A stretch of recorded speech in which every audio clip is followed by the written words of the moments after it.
Welcome back to my channel. So आप लोग कैसे हैं और आई होप आप अच्छे होंगे। मैंने कल इसमें इंट्रोडक्टरी एक वीडियो बनाई थी। इस चैनल पे आप कैसी वीडियो देखेंगे उसके बारे में। और आज हम इस वीडियो में बहुत ही इंटरेस्टिंग सा टॉपिक देखेंगे जो है सोशल साइकोलॉजी। तो सोशल साइकोलॉजी क्या होता है? देखो, कोई भी इंसान अकेला तो नहीं रह रहा होता है। लाइक अगर वो किसी घर में अकेला भी रह रहा है तो तब भी वो एक सोसाइटी का पार्ट है। तो ऐसे ही क्या है कि 20th सेंचुरी में ये इमर्ज हुए दो ब्रांचेस, दो सब्जेक्ट, जैसे एक है साइकोलॉजी और दूसरा है सोशियोलॉजी। सोशियोलॉजी में हम क्या पढ़ते हैं? सोसाइटी को एस्पेक्ट देखते तब पढ़ते हैं उसको। और साइकोलॉजी में हम ह्यूमन बिहेवियर के बारे में पढ़ते हैं। सोशल साइकोलॉजी में हम ये देखते हैं कि सोसाइटी का पर्सन के नेचर पे क्या इम्पैक्ट पड़ रहा है, उसकी लाइफ में क्या इम्पैक्ट पड़ रहा है, बिहेवियर में क्या इम्पैक्ट पड़ रहा है, इसको देखते हैं। ठीक है, तो ये आपको इतना तो कॉन्सेप्ट थोड़ा सा आ गया होगा, है ना। आगे अब देखते हैं इसको मैं आपको एग्जांपल के थ्रू बताती हूँ। एक स्टेटमेंट है जो कि दी जाती है। स्टेटमेंट इज कि जब भी कोई व्यक्ति कोई भी सोशल मुद्दा उठाता है तो उसे ये बोल के चुप करा दिया जाता है कि ये इंसान बहुत ज़्यादा इमोशनल है। और ऐसा क्यों किया जाता है? To avoid the debate. ठीक है, तो ये डिबेट, कुछ एग्जांपल आप कुछ भी ले सकते हैं। जैसे मान लेते हैं कि एक गांव है और वहाँ पे कोई फैक्ट्री या फिर कोई ऐसा प्रोजेक्ट आने वाला है जो कि जिसकी वजह से गांव वालों को वहाँ से शिफ्ट कराया जा रहा है।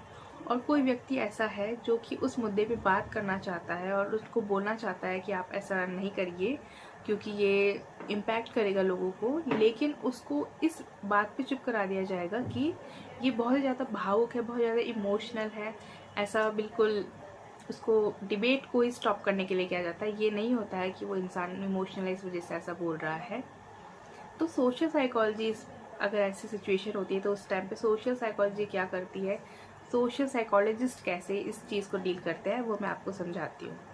तो फर्स्ट ऑफ ऑल देखा जाता है, एक ऐसा मुद्दा चुना जाता है जो कि वाइडर कंसर्न का हो। लाइक उस इशू से काफ़ी लोग अफेक्ट हो रहे हो, पहले ये मुद्दा चुना जाएगा। जैसे कि आपको मैंने एग्जांपल दिया, ऐसा कोई भी मुद्दा चुन सकते हैं।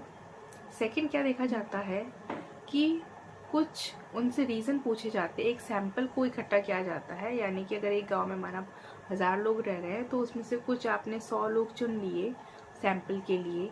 अब उनसे क्वेश्चनिंग होती है। उनसे क्वेश्चनिंग कैसे होती है कि उनके व्यूज़ जाने जाते हैं कि उनका इस चीज़ पे क्या स्टैंड है, और उनका रीज़न भी जाना जाता है कि अगर उनका कोई चीज़ पे स्टैंड है तो वो स्टैंड क्यों है। लाइक कोई इंसान ऐसा चाहता है कि हाँ, यहाँ पे प्रोजेक्ट आए ताकि हमें एम्प्लॉयमेंट मिल जाए, इस तरीके के रीज़न हो सकते हैं। या फिर कोई ऐसा चाह सकता है कि नहीं, हम सॉरी, यहाँ से बाहर नहीं जाना चाहते क्योंकि हमारा बर्थ प्लेस ही यही है और हम यहीं पे ग्रो कर रहे हैं, हमारे फील्ड वगैरह सब यहीं पे है, तो हम यहाँ से नहीं हटना चाहते हैं। तो इस तरीके के क्वेश्चन अराइज होते हैं जिसका आंसर ढूंढते हैं सोशल साइकोलॉजिस्ट। इसके बाद सोशल साइकोलॉजिस्ट स्टडी में ये भी देखते हैं कि जो लोग उस जगह पे नहीं रह रहे हैं उनका इस मैटर पे क्या जो है अपना स्टैंड कैसा रहता है। जैसे अगर माना ये कोई ए गांव है, वहाँ की बात हो रही है, तो जो बी गांव में रहने वाला लोग, जो इंसान है, वो कैसा रिएक्ट कर रहा है ऐसे मुद्दे पर। और तब जाके रिपोर्ट तैयार की जाती है और ह्यूमन बिहेवियर को स्टडी किया जाता है। तो इस तरीके से जो है सोशल साइकोलॉजिस्ट वर्क करते हैं। बहुत सारे मुद्दे हैं उन पर, क्योंकि सोशल होना ज़रूरी नहीं है कि आप सबसे बात ही कर रहे हो, लेकिन आप सब क्या है, हम इंटरकनेक्टेड हैं। बहुत सारे इमोशन हमारे ऐसे हैं जो कि सोसाइटी की वजह से हैं। Example, jealousy. कोई भी इंसान अपने से जेलस नहीं होता है क्योंकि वो किसी ना किसी अदर पर्सन से जेलस हो रहा होगा, चाहे सक्सेस को लेके या फिर कुछ भी रीज़न हो सकता है। अग्रेशन, हो सकता है कि आप बहुत अच्छे मूड से घर से निकले लेकिन आपको ट्रैफिक की वजह से आपको गुस्सा आ गया या फिर आपकी लड़ाई किसी से हो गई। या फिर कुछ लोग ऐसे होते हैं कि बहुत ज़्यादा हेल्पिंग नेचर के होते हैं, कि वो बाय नेचर ही ऐसे होते हैं कि उनको लोगों की मदद करना अच्छा लगता है। तो ये सारे इमोशन जो हैं, ये सोसाइटी के साथ कैसा होता है कि जब आप अकेले हैं तब आप कैसे रह रहे हैं, और जब आप सोसाइटी के साथ पार्टिसिपेट करेंगे किसी चीज़ में तो आपका बिहेवियर कैसा है, उस चीज़ को स्टडी किया जाता है सोशल साइकोलॉजी में। आई होप आपको सोशल साइकोलॉजी के बारे में थोड़ा सा आइडिया लग गया होगा और इसकी इम्पोर्टेंस भी आपको थोड़ी बहुत समझ में आई होगी, क्योंकि सोसाइटी का पार्ट आप हैं, चाहे आप उसको मना भी करेंगे पर वो वैलिड नहीं होगा। सोसाइटी का पार्ट आप हैं, उसमें कैसे आप अपने बिहेवियर को कैसे चेंज करते हैं, क्या इम्पैक्ट पड़ता है, कैसे इन्फ्लुएंस होते हैं।